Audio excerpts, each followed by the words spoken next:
Hello students, मी प्राध्यापक रमेश कोल्हे. आपण TY.BCom MCQ series सुरू केलेली आहे आणि या MCQ सिरीजमधील ॲडव्हान्स अकाउंटिंग या सब्जेक्टचा काल आपण एक व्हिडिओ अपलोड केलेला आहे. तो आपण बघितला असेलच, नसेल बघितला तर त्याची लिंक मी खाली डिस्क्रिप्शन बॉक्समध्ये दिलेली आहे. तिथे जाऊन तुम्ही तो व्हिडिओ बघू शकता. डिअर स्टुडंट्स, युनिट वाईज आपण एक युनिटवरती व्हिडिओ बनवत आहोत. कालचा जो व्हिडिओ होता तो युनिट नंबर फर्स्ट म्हणजे फर्स्ट लेसनवरती होता. आजचा जो व्हिडिओ आपण सुरू करणार आहोत, घेणार आहोत, तो आहे unit number second, final account of banking company म्हणजे बँक फायनल अकाउंट. सो वेळ वाया न घालवता आपण लेक्चरला स्टार्ट करूया. TY.BCom MCQ series for advance accounting unit number second, final account of banking company. चला तर व्हिडिओला स्टार्ट करूया. Question number first, banking regulation act is dash dash. So banking regulation act कुठला आहे? That is 1949. Second question, the term banking is defined as per dash dash section. So term banking कंपनीची जी definition दिलेली आहे ती कोणत्या सेक्शनमध्ये दिलेली आहे? सो बघा, सेक्शन 5 क्लॉज बी यामध्ये बँकिंग कंपनीची डेफिनेशन दिलेली आहे. सो आपण हे नोट डाऊन करून ठेवणं, सेक्शन किंवा त्याचे क्लॉज हे फार महत्त्वाचा भाग आहे आणि हा आपण नोट डाऊन करून ठेवणं फार महत्त्वाचं आहे.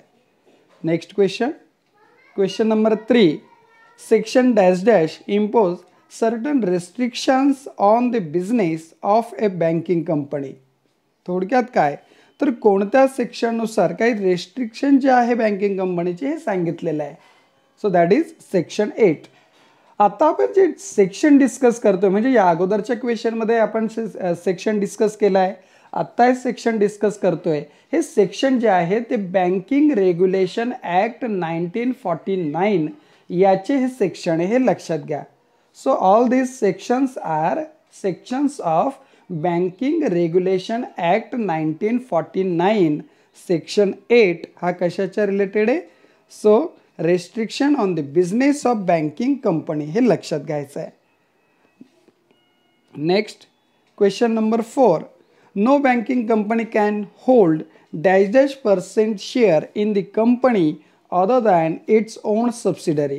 काय म्हटलेलं आहे बघा, कोणतीही बँकिंग कंपनी विशिष्ट पर्सेंटेजपेक्षा जास्त शेअर घेऊ शकत नाही त्याची सबसिडरी कंपनी वगळता. किती पर्सेंट आहे? तर 30%. कोणतीही बँकिंग कंपनी 30% जास्त शेअर हा इतर कंपनीमध्ये घेऊ शकत नाही. त्याची ओन सबसिडरी कंपनी असेल तर 30% जास्त घेऊ शकते, मात्र त्याची सबसिडरी कंपनी वगळता इतर कंपनीमध्ये बँकिंग कंपनी ही 30% जास्त शेअर घेऊ शकत नाही. Next question, non banking assets must be shown separately in the balance sheet in schedule dash dash. Non banking asset जे आहे या कुठल्या शेड्यूलमध्ये दाखवले जातात बॅलन्स शीटमध्ये? So that is schedule number 11. पुढे जाऊया. Income from non banking assets must be shown separately in dash dash. So that is income from non-banking assets must be shown separately in profit and loss account. Profit and loss account मध्ये हे shown केलं पाहिजे, दाखवलं पाहिजे. Next, the banking regulation act 1949 define banking company. बघा, the banking regulation act 1949 आपल्या इथे printing mistake झालेली, just little. Banking regulation act 1949 section 5B यानुसार बँकिंग कंपनीची डेफिनेशन आहे. सो काय डिफाईन केलं जातं? बँकिंग सेक्शन 5 क्लॉज B यानुसार. Clear? The subscribe capital of banking company must not be less than dash dash % of authorised capital. व्यवस्थित लक्ष देऊन क्वेश्चन समजून घ्या. Subscribe capital of banking company हे किती टक्केपेक्षा कमी नसावे? बघा, ऑथराइज कॅपिटलच्या 50% पेक्षा कमी ऑथराइज कॅपिटल नसावे, हे लक्षात ठेवा. जेवढं तुमचं ऑथराइज्ड कॅपिटल आहे त्यातील 50% पेक्षा कमी सबस्क्राईब कॅपिटल नसावं. म्हणजे कमीत कमी जेवढं ऑथराइज्ड कॅपिटल आहे याच्या कमीत कमी 50% तुमचं सबस्क्राईब कॅपिटल असलंच पाहिजे, हे लक्षात ठेवा. मी पुन्हा रिपीट करतोय, जेवढा तुमचं ऑथराइज्ड कॅपिटल असेल या ऑथराइज्ड कॅपिटलच्या 50% पेक्षा कमी सबस्क्राईब कॅपिटल नसावं, हे लक्षात ठेवा. म्हणजे कमीत कमी 50% सबस्क्राईब कॅपिटल हे असलंच पाहिजे जेवढं तुमचं ऑथराइज्ड कॅपिटल आहे त्याच्या. आता बघा पुढे काय म्हटलंय, paid up capital of banking company must not be less than dash dash percentage of its subscribe capital. आत्ताच आपण काय बघितलं होतं की ऑथराइज्ड कॅपिटल जेवढं आहे त्याच्या 50% पेक्षा कमी सबस्क्राईब कॅपिटल नसावं. आता इथे काय म्हणतोय आपण, जेवढं आपलं सबस्क्राईब कॅपिटल असेल, बघा जेवढं सबस्क्राईब कॅपिटल असेल या सबस्क्राईब कॅपिटलच्या 50% पेक्षा कमी पेडअप कॅपिटल नसावे. म्हणजे पेडअप कॅपिटल हे किती असावं, तर पेडअप कॅपिटल कमीत कमी 50% असलंच पाहिजे सबस्क्राईब कॅपिटलच्या. येते लक्षात. बघा, ऑथराइज कॅपिटलच्या कमीत कमी 50% सबस्क्राईब कॅपिटल असलं पाहिजे आणि सबस्क्राईब कॅपिटलच्या कमीत कमी 50% हे पेडअप कॅपिटल असलं पाहिजे, लक्षात ठेवा. So 50% this word related to the capital, minimum capital, that is very important. Next question कडे वळूया.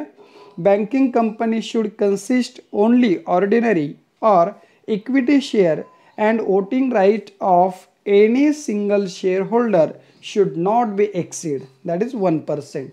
बँकिंग कंपनी काय ऑर्डिनरी किंवा इक्विटी शेअर्स जे आहे या शेअर होल्डरचे वोटिंग राईट हे 1% पेक्षा जास्त नसावा, असं त्यामध्ये एक रेस्ट्रिक्शन म्हणूया आपण.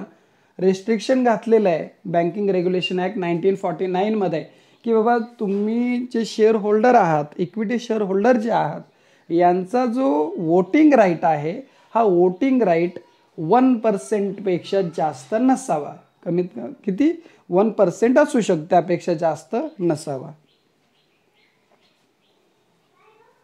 Next, even banking company required to create reserve fund and dash dash % of profit transfer to reserve fund. Every banking company required to create reserve fund. That is very important.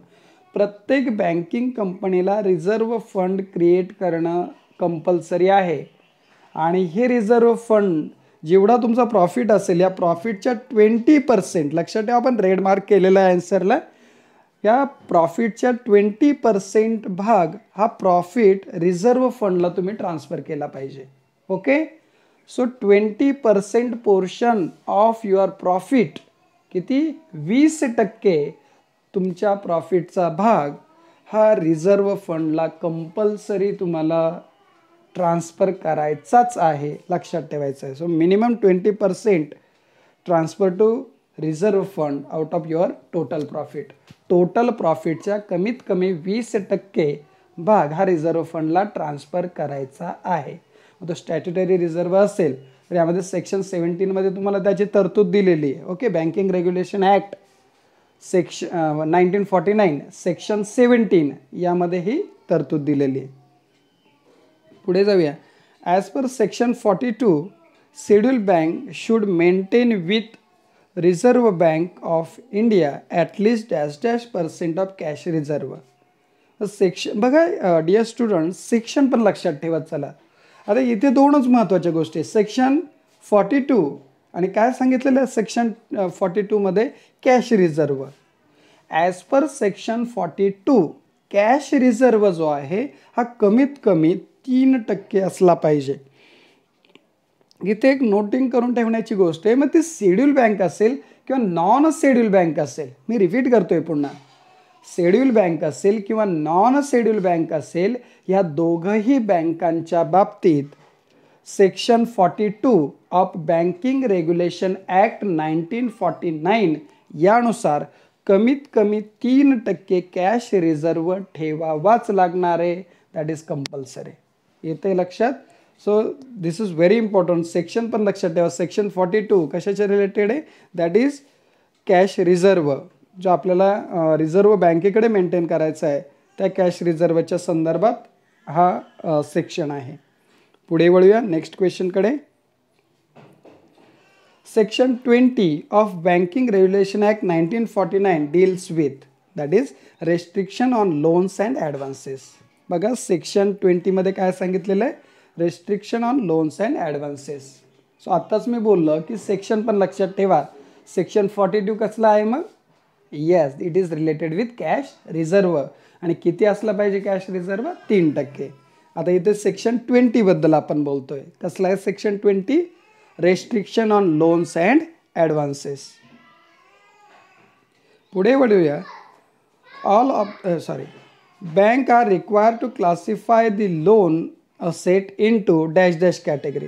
बघा dear students, इथे तुम्हाला असा एक question विचारला जाऊ शकतो की किती कॅटेगरीमध्ये नंबर्स विचारले जाऊ शकतात. Banks are required to classify the loan assets into dash dash category. Numbers पण विचारले जाऊ शकतात. ओके, सो ऑप्शन बघूया.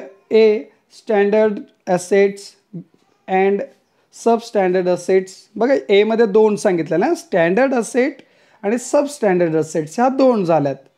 बी डाऊटफुल असेट्स आणि सी लॉस असेट्स. सो अशा 4 आहे. So as per banking regulation act bank are required to classify the loan asset into 4 categories. 4 कॅटेगरीमध्ये classify करणं अपेक्षित आहे. कोणती 4 कॅटेगरी? पहिली standard asset, second sub standard asset, third doubtful asset आणि fourth loss asset. So answer is all of the above. या पद्धतीने 4 कॅटेगरीमध्ये तुम्हाला बँकिंग असेट जे आहे लोन असेट ह्या कॅटेगरी केली पाहिजे. Next question. Non performing assets where the overdraft and cash credit accounts remain out of order for the period more than dash dash days.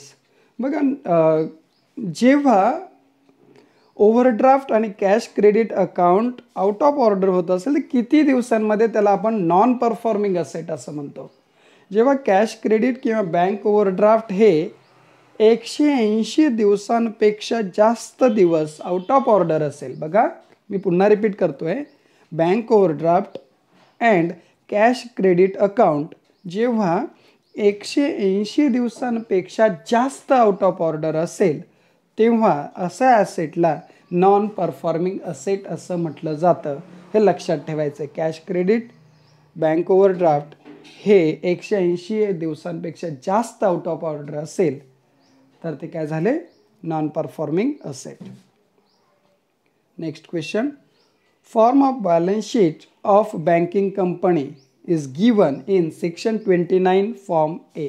लक्षात ठेवायचं सेक्शन 29 फॉर्म ए हा आहे तुमचा बॅलन्स शीटचा फॉर्मॅट. लक्षात ठेवायचं आहे. Next question. Schedule second of banking company. So that is reserve and surplus. Dear students, इथे काही मी एक असं म्हणूया की सॅम्पल शेड्यूल्स वगैरे घेतलेले आहे. आपल्याला सर्व शेड्यूल लक्षात ठेवायचे. जे 16 शेड्यूल दिलेले बँकिंगचे 16 शेड्यूल, त्याचबरोबर ते शेड्यूलचे हेडिंग आणि त्या शेड्यूलमध्ये काय काय भाग येतो हा सर्व भाग तुम्हाला एकदा व्यवस्थित लक्षात ठेवायचा आहे.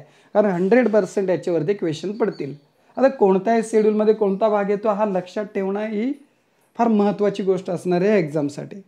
सो शेड्यूल सेकंड कशाचं आहे? Reserve and surplus. असं शेड्यूल फर्स्ट कसला आहे, शेड्यूल थर्ड कसला आहे असं विचारलं जाऊ शकतं.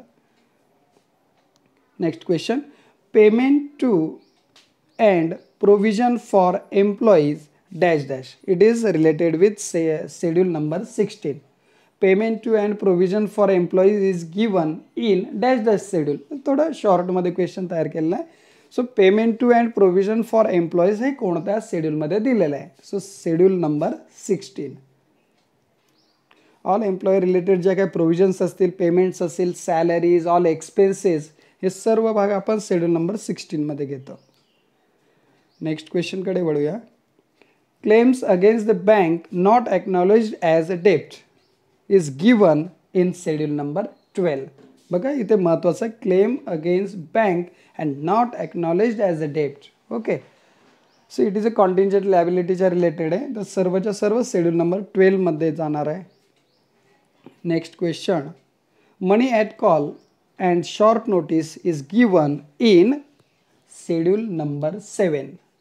आत्ताच मी बोललो की तुम्हाला शेड्यूल आणि त्या शेड्यूलमध्ये काय काय पार्ट येतो आहे हा व्यवस्थित लक्षात ठेवायचा आहे. त्यासाठी काही सॅम्पल क्वेश्चन मी तुमच्यासाठी तयार केलेत. Banking company in India govern by dash dash.